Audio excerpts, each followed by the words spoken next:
Что он задумал? Давайте посмотрим. Ох, задумал любовь. Жениться хочу, говорит. Люблю не могу.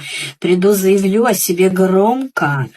Но это все произойдет после того, что он осознает свою вину, осознает потерю. Возможно, человек здесь некоторое время не будет проявляться, или он уже засел в кустах, да, обдумывает, как бы теперь ему выйти красиво из этой ситуации, понимает, что нужно что-то делать, не тормозить.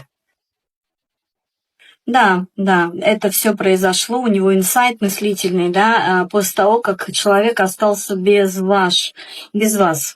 Какое-то время ему пришлось побыть в расстоянии, в полном одиночестве и уединении. Он копался в своих мыслях, шуршал, думал, передумал и вот надумал. Говорит, я приеду и скажу все это ей в лицо.